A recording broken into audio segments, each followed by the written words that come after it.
Do you know that some African tribes have been thriving for centuries without the need for modern inventions? No smartphones, no cars, no pills, no skincare, no electricity. But they have found unique, clever ways to get by. From using termite mounds as natural air conditioning to natural clay as skincare and soap, here are the 15 things tribes use instead of modern inventions. Number 1. Baobab fruit as a natural energy drink. Long before energy drinks lined grocery store shelves with their neon colors and promises of wings, tribes across Africa were tapping into nature's own power source. The Hadza people of Tanzania have for centuries turned to the humble baobab fruit, a peculiar, velvety pod that dangles from what locals call the upside-down tree. When cracked open, this unassuming fruit reveals a chalky white pulp that packs more vitamin C than oranges, more calcium than milk, and a natural blend of electrolytes that would make sports drink manufacturers jealous. The Hadza don't need fancy packaging or marketing campaigns. They simply collect these pods during foraging trips, crack them open, and either eat the pulp directly or mix it with water to create a tangy, refreshing drink that powers them through long hunting expeditions under the scorching African sun. What's most remarkable about this natural energy boost isn't just its impressive nutritional profile, but how perfectly it's adapted to the Hadza way of life. Unlike modern energy drinks that spike your system with caffeine and sugar, only to leave you crashing hours later, Baobab provides sustained energy through its perfect balance of natural sugars, fiber, and nutrients. The Hadza, who still maintain one of the last true hunter-gatherer lifestyles on Earth, need reliable energy that won't falter during crucial moments of a hunt or gathering expedition. Number 2. Tree bark as painkillers. When headaches strike or muscles ache in the modern world, we reach for pills stamped with familiar brand names, expecting relief within minutes. But deep in the Kalahari Desert, the Sand people turn to the gnarled branches of trees like the Devil's Claw and White Willow when pain interrupts their day. With skilled hands that carry generations of botanical knowledge, they carefully strip away sections of bark, being careful not to take too much and harm the tree that provides their medicine. The bark is then dried, ground into powder, and brewed into teas or chewed directly to release compounds remarkably similar to what you'd find in commercial painkillers. The Devil's Claw, in particular, contains harpagoside, a compound so effective at reducing inflammation that pharmaceutical companies have tried to synthesize and patent versions of it. Yet the Sand people have been using this natural pharmacy for thousands of years, developing protocols for dosage, preparation methods,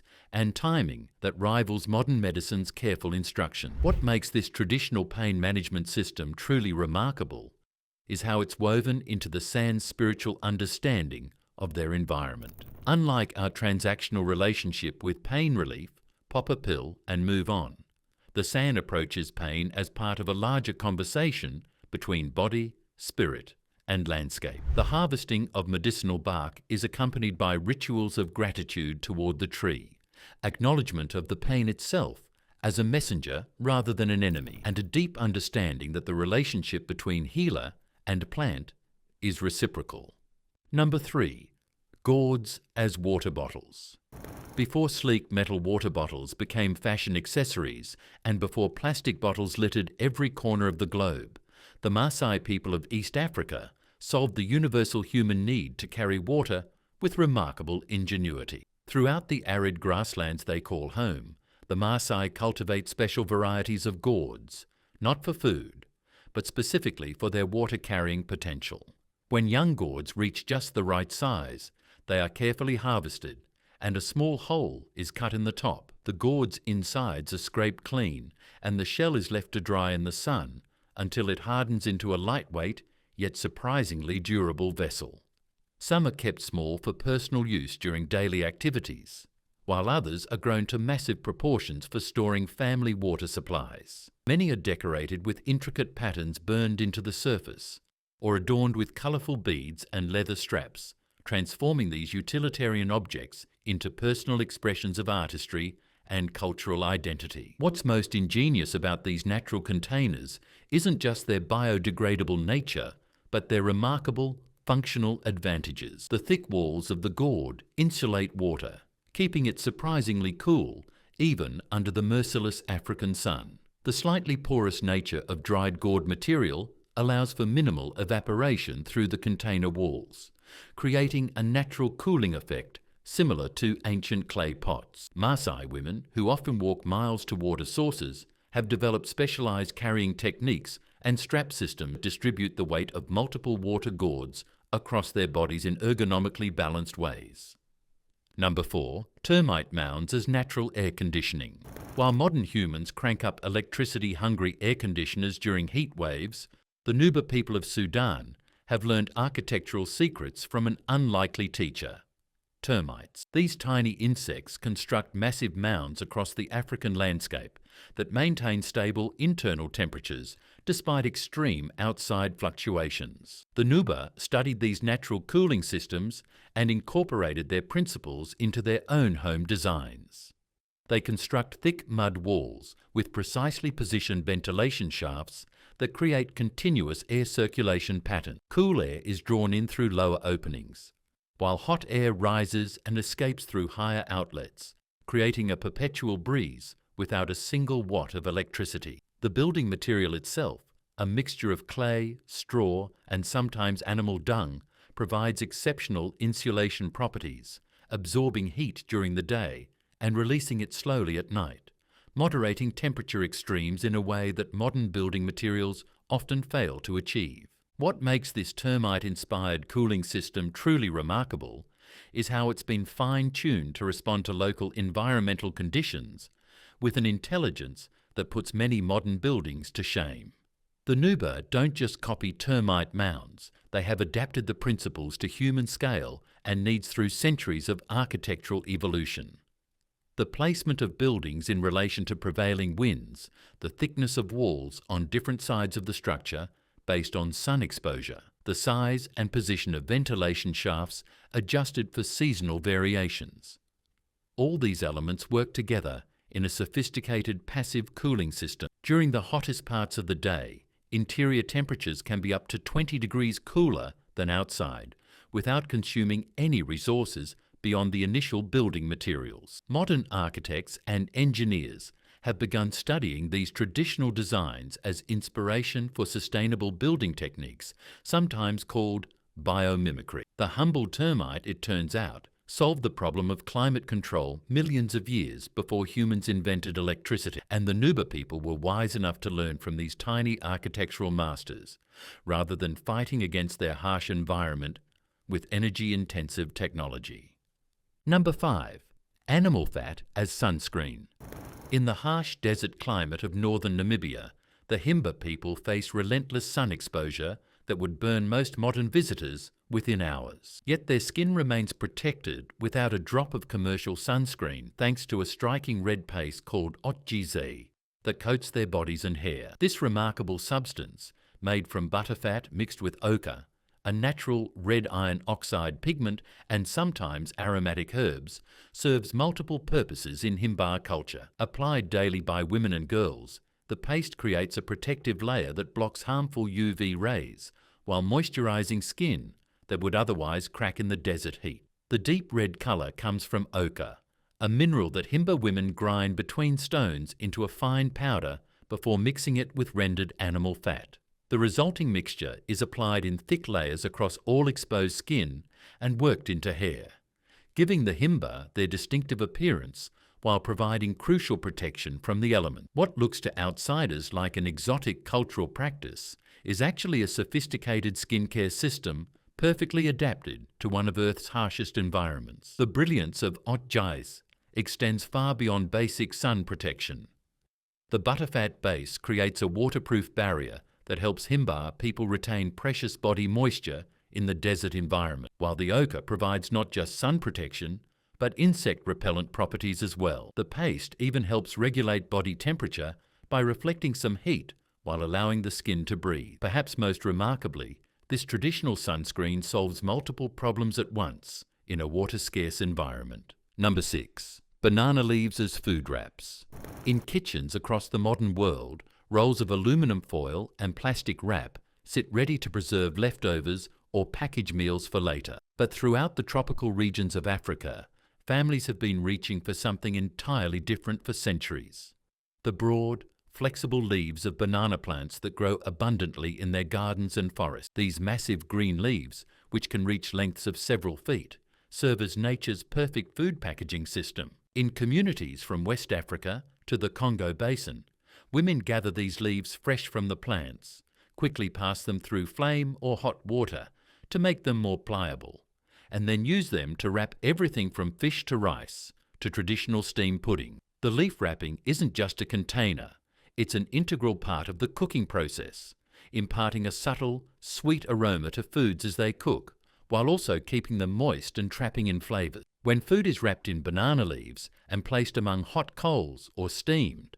the leaves create a natural pressure cooker effect, infusing dishes with an unmistakable taste that aluminum foil could never replicate. What makes banana leaves truly remarkable as a food wrapping system is their perfect blend of functionality and sustainability. The waxy surface of banana leaves contains natural compounds that prevent bacterial growth, acting as a natural preservative that keeps food fresh longer in hot climates without refrigeration. Their large size allows for creative folding techniques that have evolved into an art form in many communities, with different folding patterns used for different foods and occasions. When it's time to serve, the green packets are simply unfolded to reveal the steaming contents inside, often eliminating the need for plates altogether. And when the meal is done, these natural wrappers return to the earth, decomposing completely within days to feed the soil that will grow more banana plants. Number 7. Wooden pestles and mortars instead of blenders. The rhythmic thud-thud-thud that echoes through Yoruba villages in Nigeria each morning isn't some ancient ritual drumming. It's the sound of dinner being prepared. While urban kitchens hum with the electronic whir of blenders and food processors, rural communities across Africa still rely on an implement that has remained largely unchanged for thousands of years: the wooden mortar and pestle. These aren't the tiny versions found in Western kitchens for crushing herbs. These are massive wooden workhorses, often carved from a single tree trunk, standing waist-high with pestles as long as a child's arm. Yoruba women use these impressive tools to transform tough yams into smooth fufu, to pound cassava into perfect consistency, and to break down fibrous vegetables into palatable textures. The technique looks deceptively simple, but requires precise movements developed through years of practice. The pounder must strike with just the right force, at just the right angle, sometimes with multiple people working in alternating rhythms, without missing a beat or crushing a finger. The resulting foods have textures impossible to achieve with modern blenders, particularly for staple dishes like fufu, where the pounding process develops the glutinous texture that makes the dish both culturally authentic and gastronomically correct. Unlike electric blenders that require reliable power sources and replacement parts, the mortar and pestle needs only skilled hands and occasional maintenance. The specific wood types chosen for construction, often from ironwood or other incredibly dense trees, are naturally antibacterial and become smoother with use rather than wearing down. The deep bowl shape of the mortar ensures that food stays contained during vigorous pounding while also creating the perfect environment for mixing ingredients. Perhaps most importantly, the wooden mortar and pestle system is fundamentally communal. In many villages, pounding sessions become social events where women gather to prepare food together, sharing news and stories while taking turns at the pestle. Children learn by watching and gradually taking on more responsibility, absorbing cultural knowledge and food preparation techniques at the same time. Number 8. Dried animal bladders as water containers. Before the invention of plastic bottles and metal canteens, pastoralist tribes like the Maasai faced a fundamental challenge: how to carry water across vast distances in arid landscapes where every drop was precious. Their ingenious solution came from the animals they herded, specifically the bladders of cows, goats, and other livestock. After slaughtering an animal for food, nothing would be wasted, including the bladder, which would be carefully removed, cleaned, and transformed into a water container unlike any modern equivalent. The process began by thoroughly washing the bladder and then inflating it like a balloon to stretch it to maximum capacity. Once dried in this expanded state, The bladder would be treated with smoke from specific woods to make it more durable and improve its taste neutrality. The result was a lightweight, flexible water container that could hold significant amounts of liquid while conforming to the shape of the carrier's body during long journeys. The natural elasticity of the organ meant that as water was consumed, the container would shrink, taking up less space. A feature no rigid water bottle can match. Different animals' bladders serve different purposes. Goat bladders make perfect personal water bottles for day trips, while cow bladders can serve as larger family water storage. The connection between the container and its source, the very animals that sustain the community, creates a deeply integrated system where nothing is wasted and every resource serves multiple purposes. Number 9. Cow dung as a building material. In Western construction, bags of cement are mixed with sand and water to create the foundations and walls of building. But across the grassy plains of East Africa, Maasai women gather a very different building material, fresh cow dung, which they mix with mud, ash, and sometimes urine to create a construction material that has stood the test of time. Far from being a primitive substitute, this cow dung mixture represents a sophisticated building technology perfectly adapted to local conditions. The process begins with women collecting fresh dung from their cattle enclosures each morning. This dung is then mixed with clay-rich soil, water, and sometimes straw or other plant fibres to create a malleable building material that can be applied by hand without special tools. When dried, this mixture forms a remarkably durable surface that can withstand years of use without cracking. Maasai homes, known as Inkajijik, are constructed by women who build a frame of wooden poles and then apply this dung mixture to create walls and roofs that are waterproof, insulating, and surprisingly resilient against the elements. Number 10. Fire starter sticks instead of lighters. The casual flick of a lighter or strike of a match is something most modern humans take for granted. Instant fire at our fingertips. But for the Hadza of Tanzania and the San of the Kalahari, fire creation remains a skillful dance between human hands and specifically chosen woods. Their fire-starting kit consists of simple components: a hearth stick, a drill stick, and often a small bow strung with leather to help spin the drill stick faster. The process begins with careful selection of the right woods, often soft woods like cedar or juniper for the hearth, and harder woods for the drill. The Hadza hunter gathers these materials with an expert eye, recognizing not just the species, but the specific condition of the wood that will make it most effective. With the hearth stick stabilized on the ground, the hunter positions the drill stick in the notch, applies pressure from above, and begins rotating it rapidly using the bow. Within minutes, the friction generates dark wood dust that begins to smoulder. This ember is then carefully transferred to a waiting bundle of tinder, often dried grass, bark, or special fungi, and gently blown upon until flames appear. What makes this ancient fire-starting technique so remarkable isn't just that it works, but how it has shaped human relationship with fire itself. Unlike the casual flick of a lighter, creating fire using friction requires full-body engagement, careful preparation, and acute awareness of environmental conditions. The Hadza and San people don't just make fire. They enter into a relationship with it through a process that requires patience, skill, and deep ecological knowledge. Different woods are selected based on season, humidity levels, and availability, with experienced firemakers maintaining mental catalogues of which tree species create the best friction at different times of year. The process cannot be rushed.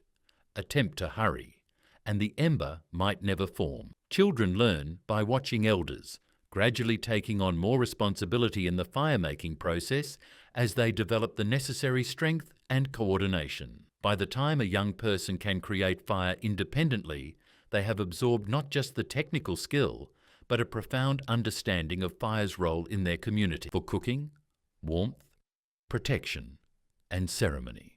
Number 11. Baobab fibre rope instead of synthetic ropes. While modern climbers rely on nylon and polyester ropes manufactured in factories, communities living near Africa's iconic baobab trees have been creating some of the strongest natural cordage on Earth for thousands of years without a single machine. These massive trees, which can live for millennia and grow to enormous girths, contain beneath their bark a remarkable fibrous material that, when properly processed, creates ropes capable of supporting immense weight. The process begins with carefully stripping sections of bark from the tree, done selectively to avoid harming the living giant, and then soaking these strips in water until the tough fibres can be separated from the softer bark material. Women and men work together, pounding the softened bark with wooden mallets and then combining the resulting mass with their fingers to separate individual fibres. These fibres are then twisted and plied together in a rhythmic process that transforms thousands of individual strands into progressively thicker cord and eventually into ropes strong enough to support a person's weight or secure heavy loads. The resulting ropes serve countless purposes in daily life: for climbing trees to harvest honey, for constructing homes and bridges, for crafting animal snares, for securing bundles of firewood, and even for ceremonial purposes marking important life transitions. Unlike synthetic ropes that degrade in sunlight and leave microplastic residue in the environment, baobab ropes naturally biodegrade when discarded, returning their nutrients to the soil, while newer ropes are made from the same ancient trees that supplied their ancestors. A perfect example of sustainable technology that creates no waste and forms part of a continuous cycle, connecting humans to the remarkable trees that have been called Africa's trees of life. Number 12. Herbal contraceptives instead of pills. Long before pharmaceutical companies developed birth control pills in sterile laboratories, women across Africa were taking control of their reproductive health using sophisticated botanical knowledge passed down through generations of female healers. In communities from Ethiopia to South Africa, specific plants have been identified, harvested, and prepared according to precise traditional protocols to prevent pregnancy or space births for optimal family health. The wild African cherry, neem tree, and certain species of acacia are among the dozens of plants containing natural compounds that can temporarily alter hormonal balance or create environments inhospitable to fertilization. These natural contraceptives are typically harvested at specific times during the plant's growth cycle, often when the moon is in particular phases, and then prepared through complex processes that might involve drying, grinding, boiling, fermenting, or combining with other ingredients to activate or enhance their effect. Village midwives and female elders serve as keepers of this knowledge, carefully instructing younger women about proper dosages, timing, and contraindications while monitoring for effectiveness and side effects with the same careful observation that modern clinical trials might employ. The privacy and autonomy this system provides is remarkable. Women can make reproductive choices without requiring approval from men or outside authorities, maintaining control over their bodies through a healthcare system wholly owned and managed by women themselves. While modern science has only recently begun studying these traditional methods, preliminary research suggests many of these plants contain compounds similar to those found in pharmaceutical contraceptives, confirming what traditional healers have known for centuries: that nature provides tools for reproductive autonomy that, when used with the proper knowledge and respect, allow women to make choices about when and whether to bear children. Number 13. Animal horns as musical instruments.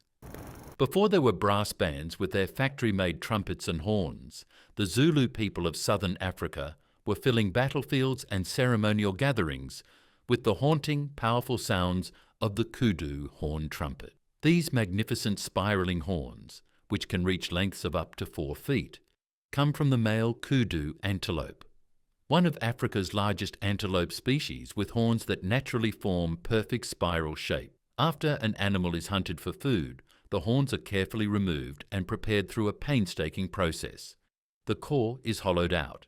The tip is cut to create a mouthpiece, and sometimes decorative carvings or beadwork are added to mark the horn's importance or the status of its play. The resulting instrument produces a deep, resonant sound that carries for miles across the landscape, a sound so distinctive that experienced listeners can identify not just that a kudu horn is being played, but often which specific player is blowing it based on subtle variations in tone and playing style.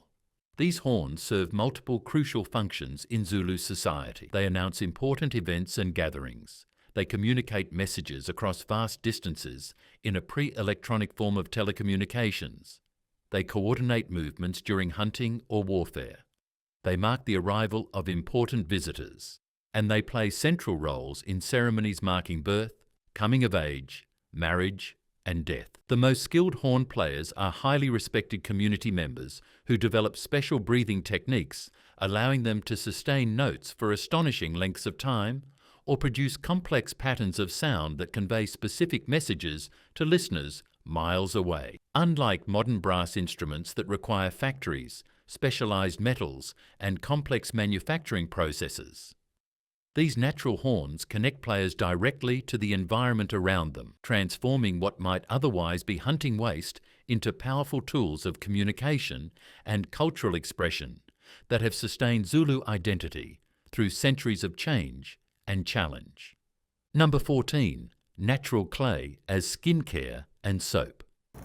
While modern consumers spend billions on factory-produced skincare products in plastic containers, the Himba people of Namibia and many other African tribes have developed sophisticated beauty regimens based entirely on materials found in their immediate environment. Central to many of these traditional skincare systems is clay.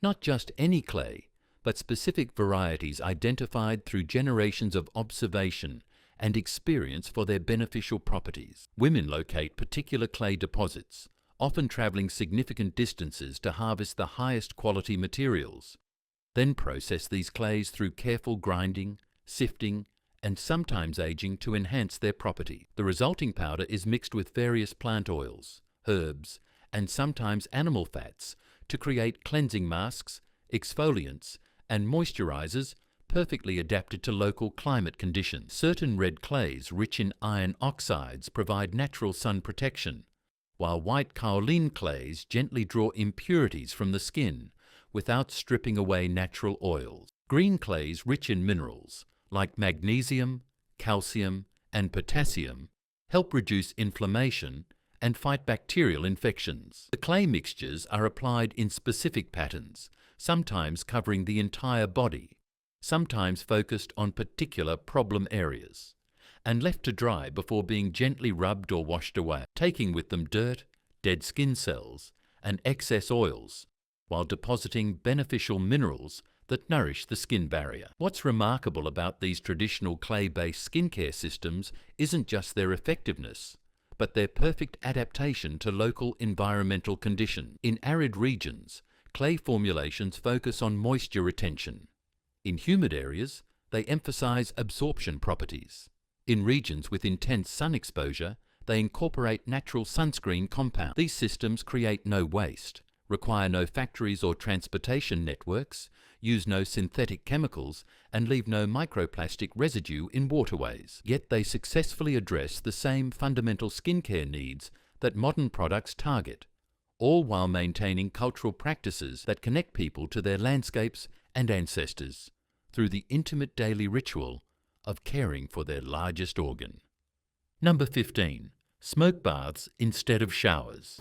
In the arid regions of northern Namibia, where water is scarce and precious, the Himba people have developed an ingenious alternative to water-based bathing that keeps them clean while conserving their most precious resource. The Otjiza, a smoke bath ritual, represents one of humanity's most creative solutions to hygiene in water-scarce environments. The process begins with gathering specific aromatic woods and herbs, often from the commiphora and other resin-producing trees that naturally contain antimicrobial compounds. These materials are placed on hot coals in a small vessel, and as they begin to smoke, the bather positions themselves over this sacred smoke, covering themselves with a blanket or animal hide to create a small tent that traps the aromatic vapors around their body. For approximately 30 minutes, they sit in this fragrant cloud as the smoke works its magic.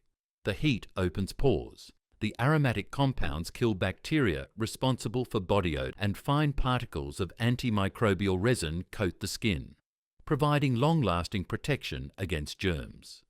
The smoke penetrates hair as well, eliminating the need for water-based shampooing. After the smoke bath, excess oils and dirt are simply wiped away with a soft cloth, leaving the skin clean, lightly scented, and protected against both the harsh sun and insect bite. This remarkable bathing system allows the Himba to maintain impeccable personal hygiene while using almost no water. The smoke bath isn't just practical, it's deeply connected to Himba spiritual beliefs about purification and protection, with specific herbs chosen not just for their cleansing properties, but for their spiritual significance. Modern scientists studying these traditional practices have found that many of the woods and herbs used contain powerful natural antimicrobials, compounds like frankincense and myrrh that have been valued across cultures for thousands of years. As water scarcity becomes an increasingly global concern, this ancient bathing technology offers a powerful reminder that cleanliness doesn't always require modern plumbing or gallons of water. Sometimes, the most sustainable solutions are found in ancestral wisdom developed through centuries of adaptation to challenging environments. Feel free to share your thoughts on this topic, and don't forget to like and subscribe to this channel.